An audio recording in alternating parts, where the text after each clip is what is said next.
I could build a spaceship. Hello and welcome to Space Doc Jury Minisode blah blah. I'm not numbering them anymore, just make it up as you go along. Hello, I'm Lee. Hello, I'm Peter. And I'm Andy. And this week we're going to be doing a minisode on space stations. Yay, space houses. Space houses, yeah. What makes a good space station? What is a good space station? What is a terrible space station? And frankly, what would make a good space station? What do you look for in a space station? Lots of platforms. Oxygen, usually. And gravity. Solar panels seems to be a thing as well. Yes, it's a recurring theme. It's a recurring theme. So, yeah, I don't know which end of the spectrum this is going to come out on, based around a certain episode, which we'll get to soon. Yeah.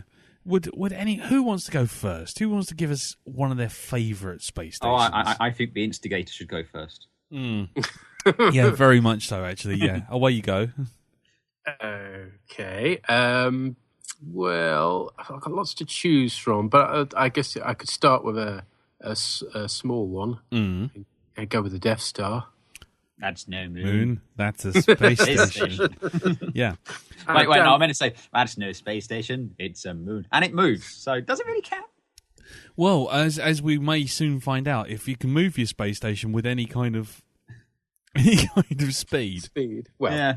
Speed's probably not the word, but any kind of distance. It had a Class 4 hyperdrive, I'll have you know. Yeah, well, in which case, then, if you can do that, if you can move it, then it doesn't count as a space station anymore. It's true. Because obviously Obi-Wan didn't realise that it could move at that point. No, he just said it's a space station. But obviously later on, once he realised it can move, he go, actually, that's no space station, it's a spaceship. Unfortunately, no one's around to hear that. Yes. It does make you wonder where they hide the engines, though. I mean, maybe we only see one face of it, and round the back there's a massive, great big load of engines. There's another big hole. There's a fuck-off-sized big engine stuck at the back, yeah. With a "We Break for Nobody" sticker on the side of it. No, stop it. Don't go there. There's no need for that. No need. We dealt with it. We moved on.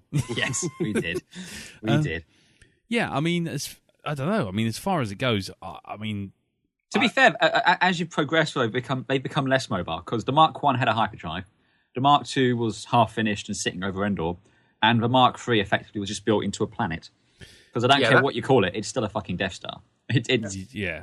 That wasn't going anywhere, though, was it? Really? No. That was. Apparently, I've not read it myself, so I'm this is mere hearsay. But apparently, in the Force Awakens explanation guide thingy that always comes out, apparently there were engines on the Starkiller base.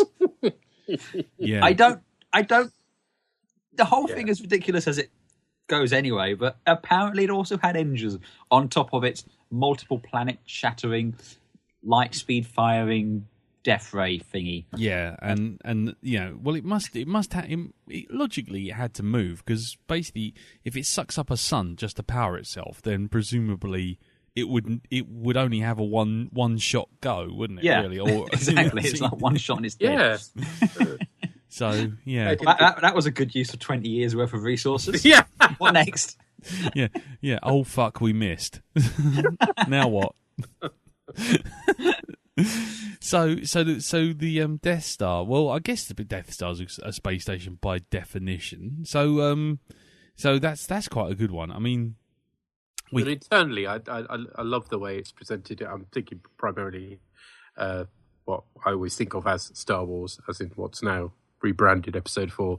Because I mean that when I was a kid watching that film, that was a real place. They filmed in a space station, as far as I was concerned. Yeah, and even coming back to it now, you can see some of the joins, but generally it looks fantastic inside. And also we're getting it back again in Rogue One, which it still looks amazing. It's like, I still want to see this. It doesn't look dated, effectively. 1940s German trousers aside, it looks awesome. Except the bit that's a DLR tube station. Well, yeah. Yes, but that only bothers people if they know it's a DLR tube station. And technically it's Jubilee Line. But we would digress. Yeah, if you've been to Canada Water, you know exactly what we're talking about. Yes. So okay then. Well then, what about you, Mr. Placides? What's a good space station for you? Oh well. Since he went with the Death Star route, I'll take the next obvious one, and we'll go with the 5 mile long blue cigar sitting over Epsilon 3, Babylon 5, which Wow. it was. Did it come out before or after Deep Space Nine? It was about the same time, wasn't it? Yeah. Arguments aside about that, it was one of the only 2 TV shows at the time set entirely on a space station. Yeah. and it felt like a real place. It felt like a very shoddily built real place with cardboard walls, disco lights. But other than that, it did feel like a real place. And you got those fantastic shots of the Zocalo with its disappearing up into the distance away. And on those rare occasions when they could pay for the matte painting and you could see inside the main body itself, and you had all the gardens and everything there, which was just really, really cool. And they did monorail. And the monorail. Yes, well, the guy from The Simpsons obviously visited there and started. Yeah.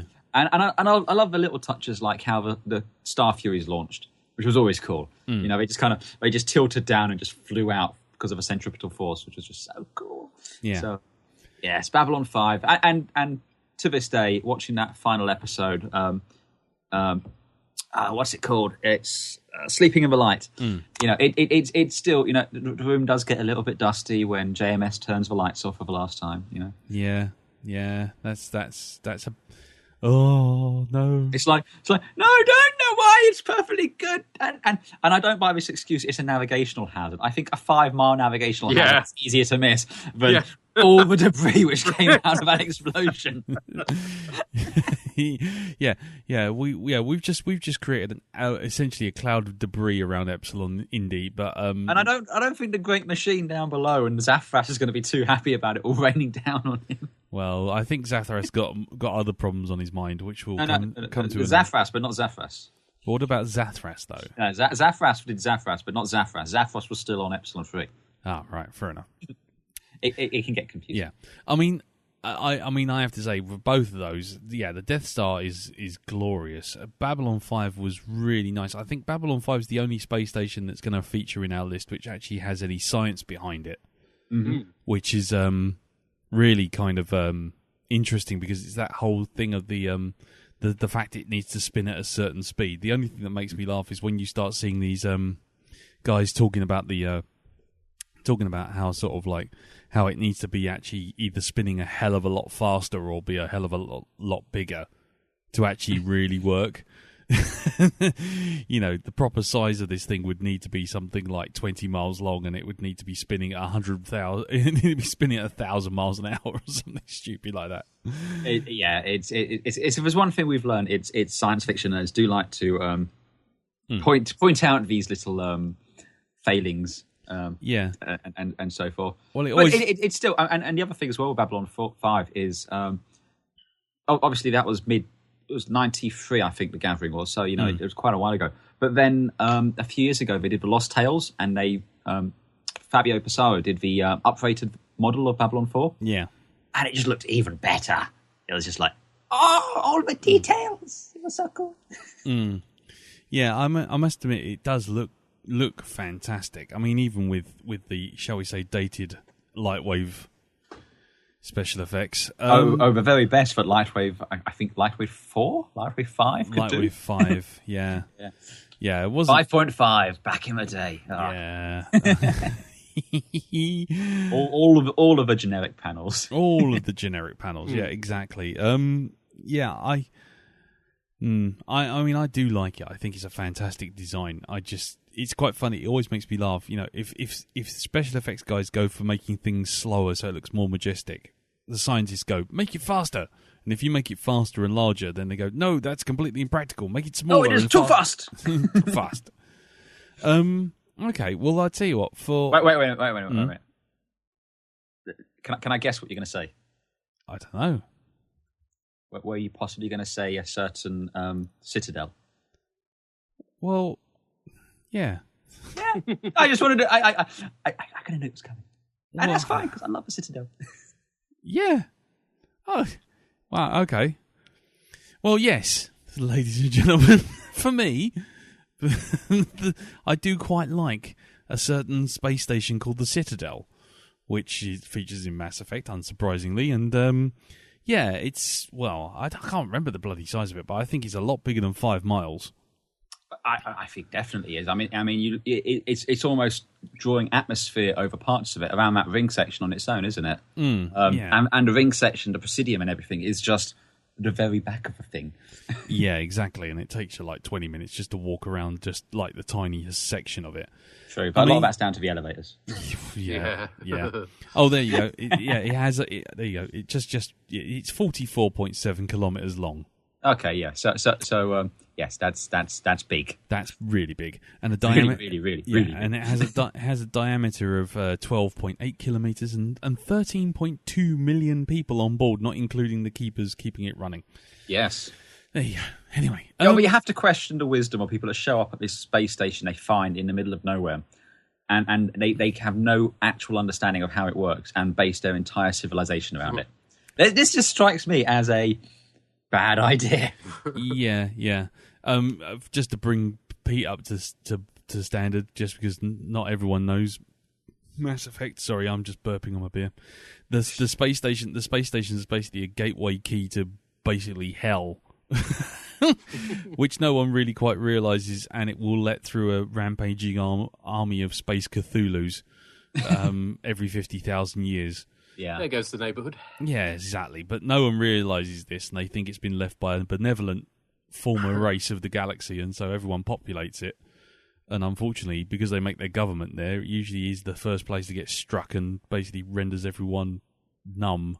It's basically you build your entire civilization with your government and everything there, and then they turn up, take it out, and then at that point it's just like, well, you're all screwed.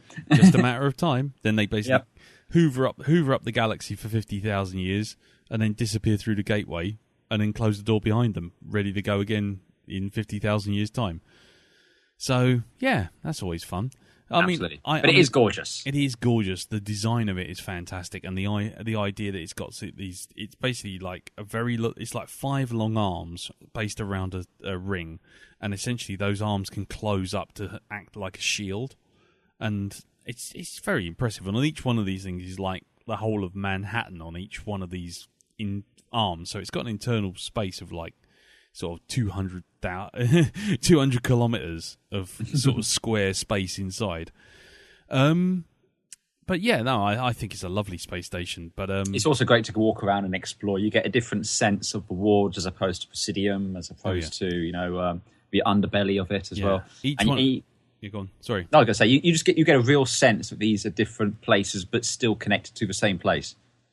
Yeah, exactly. And each one of these arms not only has the top layer, but it also, like Babylon 5, it has like multiple floors below the skin. So it's like the same thing multiplied up hundreds of times. Mm-hmm. So it's a really nice idea, a really nice design. It's just a shame that it's a gateway to absolute galactic oblivion. But never mind. True.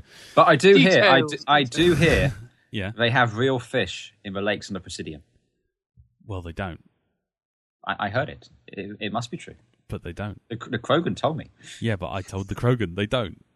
He would have liked to have seen a real fish. He would have liked to have eaten it. These are massive inside jokes. For no one who hasn't played Mass Effect has got any clue what we're talking about. Yeah, exactly. It's not even that's fine. It's not even a lionfish. Anyway, let's move on.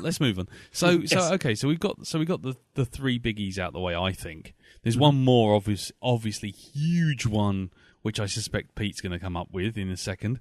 But before we get to that one, how about some examples of terribly done space stations? Have we got any of those, Pete? Well, the one in Blake 7 that serves as Serverland's HQ. Yeah, it's sort of they were clearly aiming to recreate the space station from 2001. Yeah, the big ring donut one. Yeah, but bless them, they never had the budget for it, and it did look a bit. Yeah, looks a bit shite. To be honest. Yeah, it's not a good space station. I mean, I'll ask Andy what his one is, but then we get on to something else. But yeah, it's not a good look, to be honest. It's not really something I'd care to admit that I lived on. if I'm honest. So what about you, Andy? Is there a terrible space station in your... Oh, absolutely. And it's largely terrible, primarily because I just had to watch this sodding film today. But it's Gateway Station from Event Horizon. And it's terrible for a couple of reasons. Number one is it makes no sense at all in that there is no way to move from... Because it's supposed to be a realistic station. It's all gantries and solar panels and living accommodation modules and everything, yeah? But there's no way to get from one module to the other module. There's no connections. No. So if you want to get from Dr. Weir's bloody living room to the airlock to the spaceships, you have to suit up into a spacesuit and walk over there, which is bloody wank. But the other reason why this gets a mark as a terrible space station is it used up entirely 1/3 of the budget for that film. It's only used in that opening shot. And the opening shot is just, it's zooming out from a window as it rotates around. It's just like, you know what? That was not a good use of your money, my friends. No. I mean, I will, and this might impact on an episode we record, but I'm just going to say, the model work in that film is fantastic. They did really, really good model work. And the Gateway model itself is massive. It literally filled a warehouse sort of space. You know, it's huge. But you don't use it. It's why? Yeah. Why did you bother? It doesn't improve the story. It doesn't tell me anything. No. And it doesn't even look all that impressive at the end of the day. Yeah, it's not. It's not a great space station. I'll be honest with you. It's the funniest thing is it could have just so easily have been just a single sort of, I don't know. It just could have just been like a single plate of, single graphic. You could have literally just had him stand up in his bedroom, look out the window, and just have Earth out the window, effectively. That tells me all I need to know. That tells me he's in space. I'm good. I don't need to see your fragile gantry scaffold construction in space, and it's just yeah. Fair enough. And I even can't use the excuse of being built on a BBC's budget for why it's no. Yeah. A bad space station for me is Armistice Station, which you see in the pilot of BSG. Oh, that, yeah. It's essentially, it's a box, and it's a box with a couple of pipes hanging off the bottom of it, and then a couple more boxes and a couple more pipes. Yeah. Tappity tap tap tap tap tap. As everyone goes. I could hear the people going like a mad thing. Yeah, Armistice Station. It's just a box. It's just yeah. It's not all that, to be honest. I mean, But I think, isn't it supposed to be sort of just a sort of back a beyond place that nobody particularly cares about? So in a sense, it wouldn't look. Yeah, it is literally supposed to just be an office in space because you can see when the shuttle's docked to it. The shuttle's bigger than the bloody thing. Yeah, which is really odd because all the lights along the side kind of indicate that there's loads and loads and loads of little offices, and it's huge. Yeah. The scale goes all over the place with that thing. It's like, okay, so you got all these lights for scale, and then you got a shuttle, which is clearly like a 2-man, 3-man thing sitting off the side of it. So it's like either it's miles across, or it's only 100 feet across. But make up your mind. Yeah. Yes, it's one or it's the other. But please make your mind up. Exactly. I mean, it's not great, but as Pete says, it really is just a box in space, isn't it? And for something that classes itself as a space station, you would have thought it could have docked more than one ship.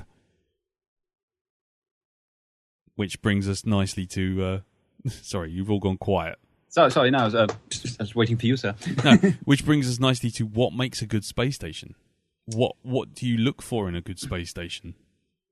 Oh, well, I mean, typically, I look for it to work in the world it's describing, it's inhabiting. It's why I think Sevastopol Station and Alien Isolation work so well. It's because it works in the alien world. It feels like a place. You can walk off of the Nostromo onto Sevastopol, and it just works. Yeah, it makes sense. You've got a sense of grounding and realism there, I suppose. So that's kind of what I'm looking for on one level. I mean, obviously we kind of want stations to.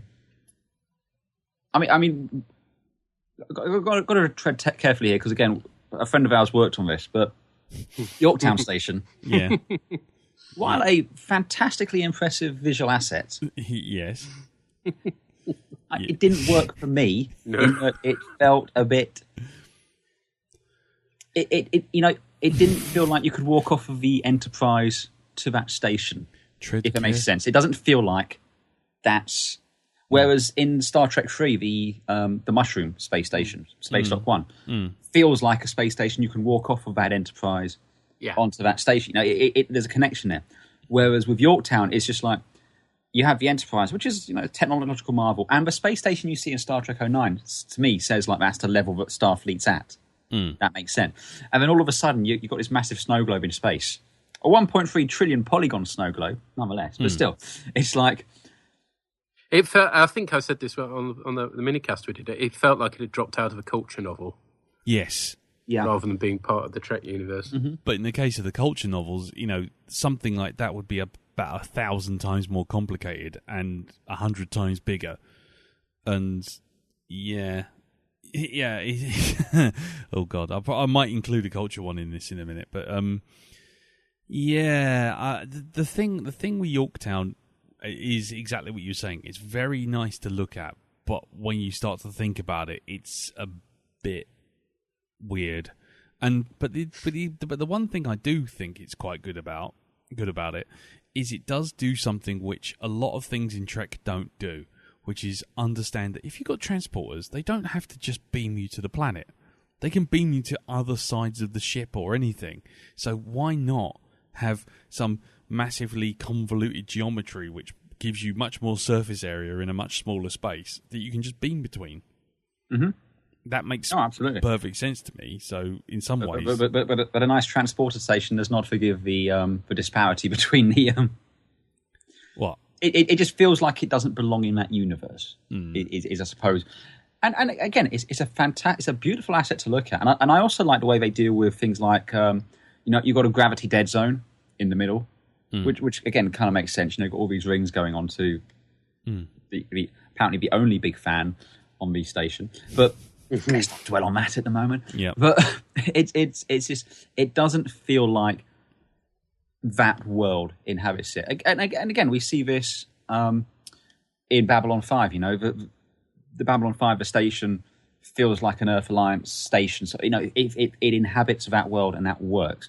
So I suppose, at least from a narrative and a storytelling perspective, that's what I want from a good space station. I want it to feel like it belongs there.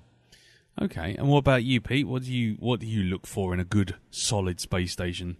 So yes, it's got to reflect the design aesthetic of the culture that it's serving. It's got to look practical, so there's got to be places to big enough to put your ship, and it's got to look like a sort of environment that isn't going to send you start staring mad, really. So it's got to look nice, I guess. Not like Thamesmead or something. Yeah, or Satellite 5 in Doctor Who, which looked essentially like a washing up bottle with 3 hula hoops around it. It was washing up bottle with 3 hula hoops around it.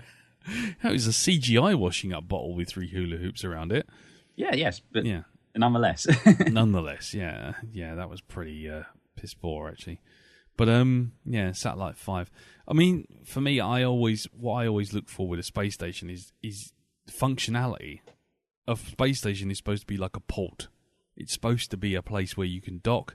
You can not only dock and take on supplies, but you've got to have places for R&R. It's got to be huge. It's got to be able to support ecosystems and I do like a good docking bay, it must be said. Yeah, and I do like a space station that actually tries to hold up with the whole physics thing, like Babylon 5, like Space Station 5 from 2001, or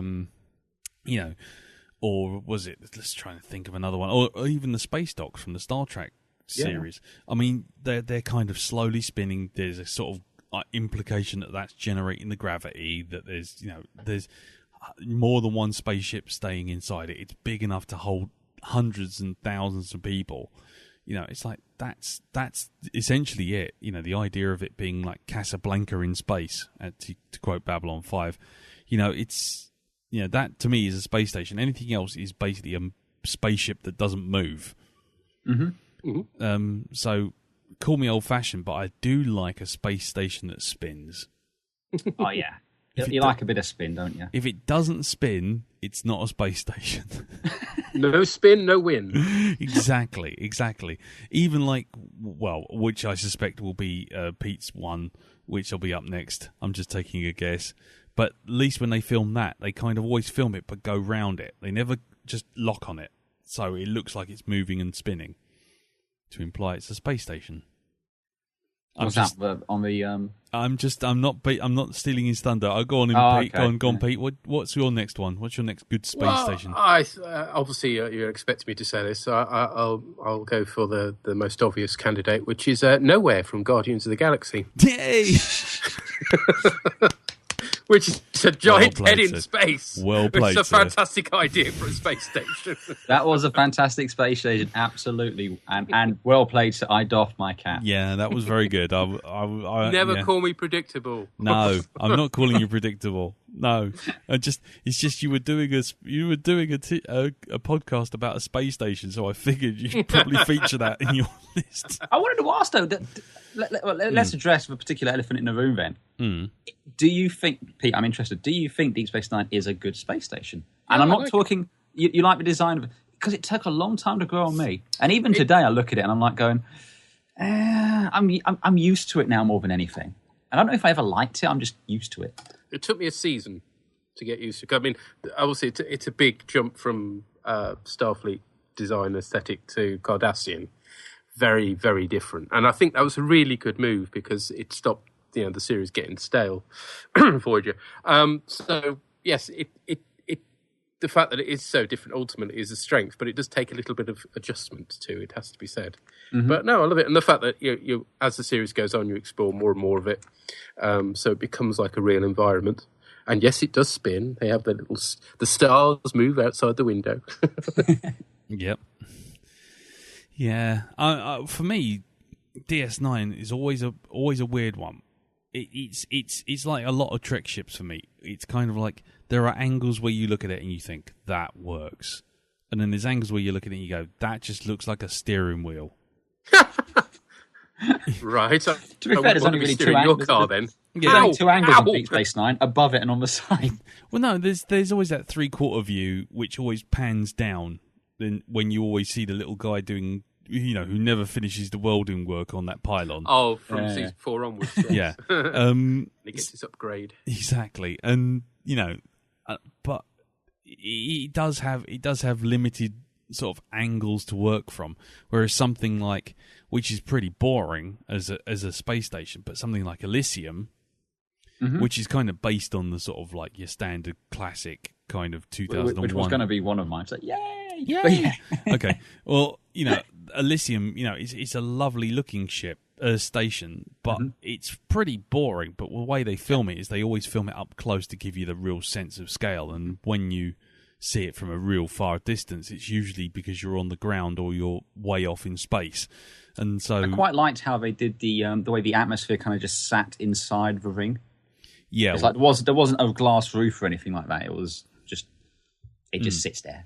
Yeah, well, that's kind of lifted from, because Neil Blomkamp was due to do this, so I'm not implying anything, but that's kind of a thing that's lifted from things like Halo and before that Ringworld. The idea of something being so big and having its own gravitational field, it's literally pulling the atmosphere down to it, which is quite a nice little thing. Halo's a great example of that. I don't know if that counts as a space station though, or does it? I think it's more of a ring world, isn't it? But it's still, does it? Oh, it's an artificial construct, but it's. Well, here's a question. So, what defines a space station? I think a space station is a structure, as you said before, which is used to, house people, but also to service spaceships. At least in the sense of when I think of a space station, that's what I think of. Whereas with a ring world like Halo, or with Larry Niven's things, it's an artificially constructed world habitat to just exist on its own, if that makes sense. It does make sense, and I don't disagree with you, but I have to say, for me, it counts as a space station simply because you can dock with it, you can land on it. It has got facilities for refueling. Can crash on it, yeah. Well, no, if you got the Pillar of Autumn and it's in a bit of a rush, you might crash on it. Truth of reconciliation. Well, yeah, yeah, rehash. Anyway, no, it's. I mean, yeah, it's. All I'm saying is, though, when you say to me a space station, and then you said to me Halo, I don't think of Halo as a space station. I mean, yeah, you can probably class it, but it's the same way as when you think of a Death Star or another Babylon station, perhaps.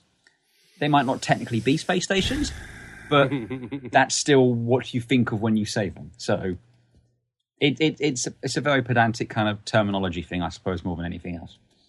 It's also why we say space stations, not star bases, because we know in Star Trek, star bases can be on planets, which is just silly, stupid. Yeah. Okay. I mean, go on then. Give us another space station then, because we've just had Nowhere. I mean, does that actually count as a space station? Seeing as we're talking about constructs, does Nowhere count? It's somewhere you dock. It's got facilities for people who are staying there. It doesn't move around, so I guess it probably is, isn't it? I think of Nowhere as more of a space station than Halo, strangely enough, because although it's been salvaged out of a, be it an asteroid or a giant head, if you will, it's still been adapted to serve as a space station. And like Pete says, it's used for, docking ships. And it's I always think of space stations as more of hubs. Yes, you do get people which live there, but more often than not, it's a transitant place. It's like a station, isn't it? You're kind of coming to it and going from it. Maybe that makes sense. I always think of space stations like we'd think of a train station or an airport. It's you go to it and leave it. You don't generally live on it. I mean, again, some people do live on it, but that's just not what I think of when I think of them. Yeah. Okay, fair enough. Citadel notwithstanding. Well, no, but that's the same sort of deal, though, isn't it? It's a structure that you built, you come to, you live on. Nah, I'm not going to rehash everything you just said. Well, I'm just say, it's the same. All of those things. All of the above. What you said, yeah. Anyway, go on in, Andy. What's your next one? Oh, I've got a photo shared here. Oh, my good lord! I'm not even giving that voice. I'm just going to pretend I didn't see that. And it's a classically designed space station. That one. Well, yeah, it's classically designed insofar as it's a donut with Super Ted's head in the middle. Because that's where he's going to live. Fucking hellfire. And this right here is why we ended up doing bloody Button Moon, my friend. Yeah, exactly. You can't turn around and. Yeah, no, it's fine. Go on. Anyway, another space station I like. It's actually two space stations from the same film, I suppose. Here, it's from Starship Troopers. Yep. I quite like the Ticonderoga station, which is where the fleet both leaves and returns to during the Battle of Klendafu, which I mostly just like for that shot of after the fleet's got its arse whooped and you have like bits of ship trying to limp back to the space dock, which is quite funny. But I also like the massive ring they have around the moon, just because it's completely impractical and useless, but it still is damned impressive. Yeah. They built this giant ring with guns on it, which is, it's all well and good if the asteroid heading for Earth is on the same side the moon is on that day, but last time I checked, the moon went around the Earth, and if the asteroid's coming when the moon's on the other side... Stop the moon, we've got a shot! Reverse, go the other way! Go the other way! Yep. Everyone! Yeah, but it's an impressive shot when you see the Roger Young departing and leaving the moon station ring thing, so... It's not very pretty, it has to be said. No. Yes. Well, again, that's kind of in the aesthetic of Starship Troopers. Yeah. Well, yeah, it's a good look though, and I do like that shot when they've just done the Battle of Klendathu and all those ships are all just there, all just on fire and stuck around pieces, and it's just like, well, that could have gone better. Yeah, exactly. I tell you what, I'll do a culture orbital. I mean, I've got to do that. I mean, we've done how many episodes of this show yet, and we haven't touched the culture, which is about 37, I think. Yeah, something like that. The culture themselves do gargantuan structures, but the one I like the most is one called the Mask Orbital. And essentially, the best bit about this is, firstly, it's actually big enough that it actually sits within the orbital ring. It's the size of the orbit of the Earth. So essentially, it spins at 486,000 kilometers an hour, and essentially is made of crystal threads, and essentially it spins around in the Goldilocks zone of a star. And it's got a gravity of 1.8 meters per second at sea level, and it's like, wow, just as an idea, that's amazing. But what makes it even better, which in the book Look to Windward, it's actually got the convalescing yet somehow post-traumatic stress disordered suffering mind of a battleship called the Lasting Damage that's actually suffering post-traumatic stress from a war, and it basically wants to commit suicide. This strikes me as not a good idea. No, not really. It's a suicidal space station the size of the orbit of the Earth around the Sun. Is its name Marvin by any chance? Yeah, no, it is. It's called Mask. It's the Mask Orbital with the mind of the Lasting Damage on it, and basically it feels so guilty for killing so many Iridians or Idirians during a book called Consider Phoebus. That basically it just thinks it's had enough. It's seen too much horror and it wants to die. But by that point, they've put it inside a space station to convalesce. And it's like, that's not good. I think it's a fantastic idea, and the fact is that it's the best bit is it also shows you the monumental power of the culture, because they actually work out that rather than planets, it's better to just blow up any planet that's in the Goldilocks zone, and then just build an orbital in the entire loop and let trillions and trillions of people live on the internal surface area, which is amazing, I think. And they refer to it as God's bracelet. And essentially, it's got its internal surface area is anywhere from 120 times upwards of that of the Earth, but comprising of significantly less mass. So there you go. I'm convinced that Neil, it's Ian M. Banks. Ian M. Banks. It is travelling from the future to the past, used to post on space battles, and he invented a culture just to screw with everyone who likes to debate spaceships and stuff like that. It's like, oh, so you think a Star Destroyer is more powerful? Well, fuck you then. Yeah. Tap, tap, tap, tap, tap, tap, tap. Mic drop. Yeah, exactly. Yeah, the lasting damage did sort of wipe out an entire solar system in an afternoon. Yeah. So it's. Whoops. Yeah, whoops. Time to time. Yeah, it does, and then but it didn't get the message about the end of the war before it done it. So that's why it's kind of suffering a little bit. Dear. But yes, we'll leave that be for the moment. But just to move back to the terrible space stations, I would just like to offer one up, and then I'll move on. Let you guys get onto it.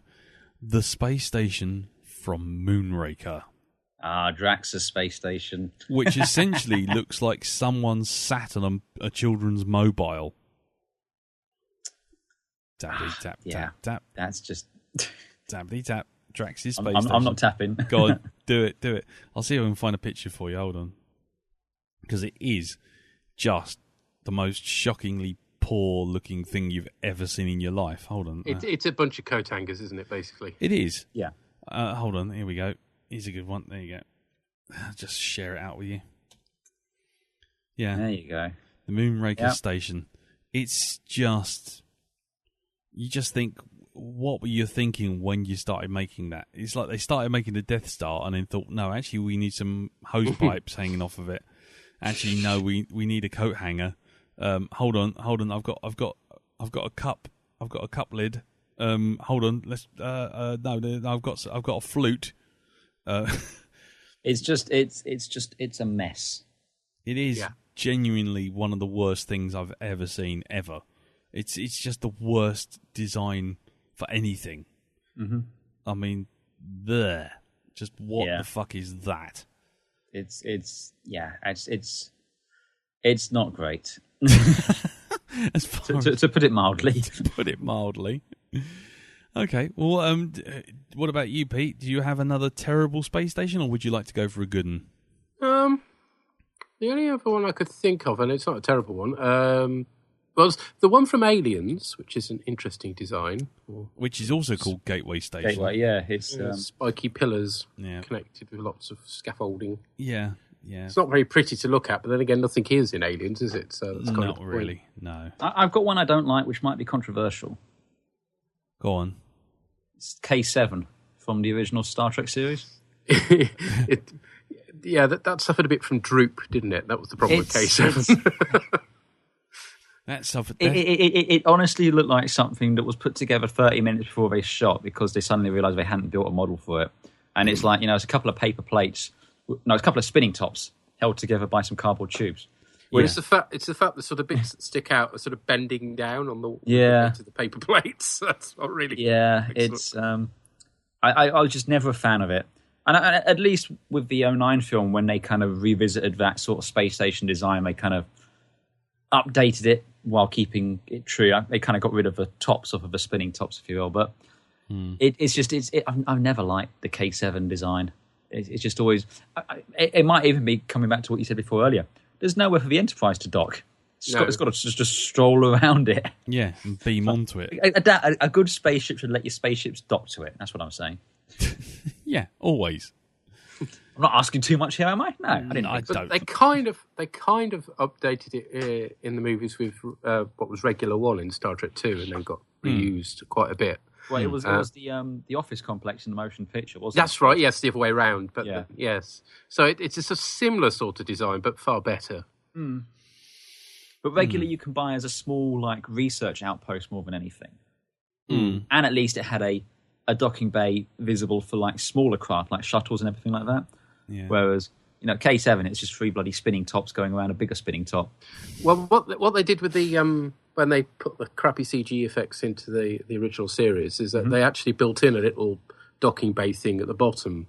Let's see if I can send you a picture. Hang on. I can see it here. Yeah. But it's even so. It's just, to me, it looks like it just doesn't. Again, it doesn't seem like it belongs. This looks like something it belongs out of maybe. And this isn't disparaging on Forbidden Planet at all, because I love Forbidden Planet, but it looks like something out of that world. I can see the C-57 interacting with the K-7 space station rather than the Enterprise. Yeah, it doesn't quite fit the universe, does it? Yeah. But, oh, blimey, look at that. It just looks like something you get with your Happy Meal, doesn't it? Yeah. It does. I'll tell you what it looks like. The K7 bit that sits on top, all those little cones, they look like thimbles. Yeah. It looks like someone's got a thimbles and then got some frisbees, stuck 2 frisbees end on end, and then attached them to essentially a bunch of spare piping from their plumbing project. It's not great. I'll be honest with you. And the fact that it has K7 in big letters along one side just looks stupid. Yeah. However, I will say it doesn't look as stupid as this. See if Pete can identify that. Can you identify that, Pete? Is that a bit of Doctor Who? Yeah, it's the wheel in space. Yeah, but it's not. Yes, it's the Cyberman one, isn't it? Yeah. Yeah. Which I've never actually seen a picture of that. I'm just literally going by how it was described in the Target novel. So. Oh, right. But it does look like a spinning top with a bit of scaffolding at the bottom, doesn't it? It does. It looks essentially like one of those spinning tops that you used to press the lid down on, and then it would play a tune and spin for 3-year-olds, and then someone put 3 spindly bits of scaffolding hanging off the bottom of it. I mean, it doesn't look like anything. It looks like it should be like a messenger boy or something. Do you know what I mean? It looks like some kids done at craft time, basically. Yeah. The funny bit is when someone tried to update it. This is the funniest. Just they've really gone to town with trying to update it using their fantastic CGI skills. I would like to let you just have a look at that. Tell me how much of an improvement that is. That's worse. It is, isn't it? Yeah. Proof that CGI shouldn't be used for anything if you don't know how to use it. Yeah, that is not good. That's piss poor, is what that is. Absolutely. A later one from Tom Baker era, which was used in The Ark in Space. It's the one with the Wirrin, which is similar to the Alien. Oh, yeah. Talking about, I've just popped that through the thing. It's a bit better. Yeah, it's again. It looks like a bunch of plumbing spares and some hot dogs. Yeah. It looks like the blue screen was somewhat overlit by the looks of it too. Yeah. It's badly CSO'd into the picture. That's the main problem with it, really. But there we go. Yeah. That was par for the course in those days, I'm afraid. Never mind. It was a really good internal set, though. That's why that one sticks in my mind. And they actually reused it for 2 stories. Yeah. Oh well. Never mind. Well, that's that. I mean, obviously, has anyone got anything else to go, or should we wrap this up? I got 3 more, which I think we want to touch on. So the first one is a big one, which I'm surprised you haven't mentioned, Mr. Medcalf. Mm-hmm. Thunderbird 5. Yeah, I mean... Which, I was just going to say, so Thunderbird 5, it was both in the 60s show and the revisit. I much prefer the reimagined version myself. Definitely, yes. It's the 60s one is very 60s. It looks like the antennae off somebody's TV. Yeah. I mean the Thunderbird 5, again, it has that same problem. I mean, I like it. Don't get me wrong. I do like it, but the one thing with Thunderbird 5 for me is always that it's not really a space station. It's more like a spy satellite that you can just dock with. I get that definitely about the 60s one. Yeah, I mean the updated version and the film version both are a much more significant thing. They feel like a space someone would occupy. I mean, it's certainly much more of a 2001 style where it's a bunk bed, and you've got a small cupboard for your stuff. Yeah, exactly. That's what I'm saying. It's more like it's not really a space station. It's more like it's more like it's a floating office. Mm-hmm. With just one docking port and a lot of antenna sticking out of it. Mm-hmm. So that's kind of why it didn't really come to mind. Not because I don't like it. I think it's a lovely design. I like all of the designs of it, including the movie version. But I just think for what it is and the functionality, it's not really a space station. It's just an outpost. It's like those guys in Star Trek 6, the 2 Klingons. Yeah, just sitting in a kitchen in space, waiting for people to fly past so they can talk to them. Future gross, green. Exactly. It always makes me laugh. I always think that those 2 guys should just be sitting there, just like constantly, just like I Spy with, mate, shut up. Yeah. Yeah. Did you fart? You did, didn't you? No, it was the cat. We don't have a cat.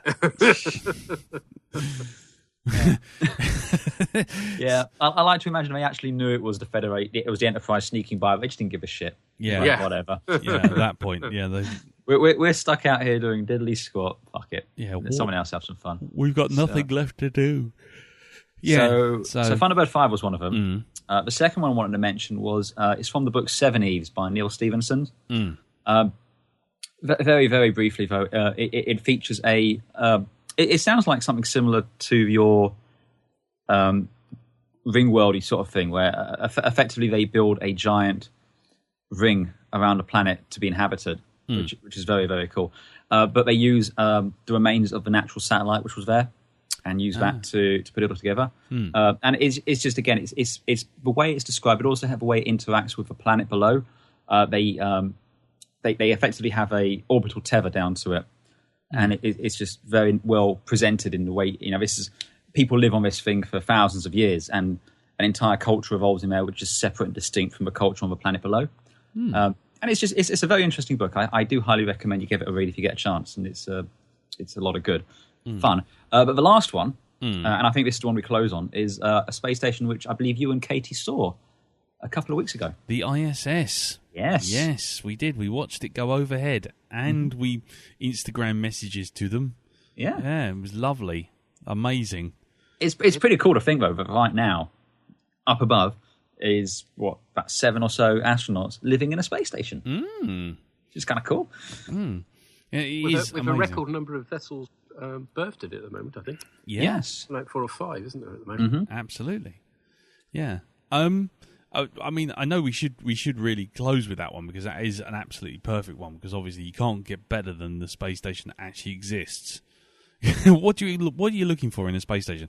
That one. Reality. Yeah. Is it a space station? Yeah, that'll do. That'll do. Well, thanks very much for that. Good night, everybody. Yeah, but I would like to close out with one myself, which I was thinking of. Which my brain has now completely gone flat, and I really wish I'd just... Oh, for God's sakes, my brain. Oh, yeah, I had one to close out on, and I had one question, that's it. Okay. Firstly, the one I'll close out on, we'll get to in a second, but the one question, does Cloud City count? Yes, I'd wondered about that as well. Yeah, because it's kind of in the atmosphere of a planet, isn't it? It is, yeah. But what it's doing is it's living in the Goldilocks zone of a big gas giant, so it's literally on the edge of space. So technically, it is a space station. Well, you say that, though. It's able to support an atmosphere, as in you can breathe outside of it without aid, can't you? Yeah. Yeah, but that's the planet. That's not the space station. No, but that's my point. Is the fact that it's far enough into the planet that you can exist outside of it, if that makes sense. It's because you can have your hand chopped off and fall out of the exhaust vent and hang around there, and you're not going to have your blood boiling away and passing out. No. Yeah. I think it's you go. Pete. It's never called a space station, is it? It's No. a mining station as far as the film's concerned. So and by its definition of being Cloud City. But the other thing I'd say is it's kind of like what I was saying earlier. You can have a star base that's based on a planet, and that just seems like it's cheating. yeah. Yeah. I mean, it's the reason I bring it up is because it is essentially doing everything we ask of it of a space station to do. It's supporting people. It's a R&R place. It resupplies, restocks. It has its own Ships functions. can dock. It does all of those absolutely without question or argument. However, as Peter learned in a recent episode with the Dalek spaceship, never actually goes into space, and I think that might actually count against it to a certain degree. Okie dokie. Well, then my final one, which I really didn't want to close out on because I think the ISS is perfect, but it's Moonbase Alpha. Now, is that a space station? That's an interesting one. Because technically, it's in space. It keeps people alive. Ships come and go. It's just buried into a moon. Well, it's more of a lunar outpost, isn't it? It's a structure that was built onto a planetary body, and that planetary body then, for reasons which were never significantly explained to my satisfaction, happened to go wandering off around the solar system. Seriously, I mean... it's a nuclear It's a bunker of nuclear waste on the side of the planet, and it just blew up. It's certainly if I could quote Morgbow, windmills do not work that way. It's certainly not a space station by design, but It's not it by may design. have ended up acting as one. Yeah, but in that case, you've effectively got to take the entire moon is now the space station, and Moonbase Alpha is just the bit where people land. I think it can be argued for, but I again, it's not what I think of when I think of a space station. It's like that. But okay, I tell you what, I've got a better one we can end on then. Go on, then. As opposed to the ISS. I can't remember its name off the top of my head, but the one from Mystery Science Theater. Satellite of Love. There you go. The one that looks like a bone. I'm not saying it's a good one. I'm just saying it's a great satellite to go and watch movies on. But it's not. But it's not a space station because ships can't dock with it. It's a prison for poor old Mike and the robots. Hoisted by our own petard. He's imprisoned on it. He can't escape from it. No, you raise an excellent point. You're quite right. Otherwise, you end up including that bloody horrible thing from Lockout. Let's go back to the ISS. Yeah. Finish on the ISS, because you can't beat the actual real space station. No, that's right. And so, do you agree with us? Are there space stations we've missed? Is there anything else you want to include, do let us know. Put it on Twitter. We're at Space Doc Jury. Or tell us on our Facebook group, which is facebook.com/groups/Space Doc Jury. And, let us know. Do you agree? Are there other space stations you think we've forgotten about? Do get involved and get on the old... what do you look like in your space house? Yeah, what does or to your... put it another way, who lives in a house like this? Who was that? No idea. Anyway, right, okay, well then. So, until next time, thanks for listening, and we'll speak to you all soon. Till then, tatty, bye. Cheerio, bye. Ta-ra. Space Doc Jury is a production of 3 Angry Beards for GeekPlanetOnline.com.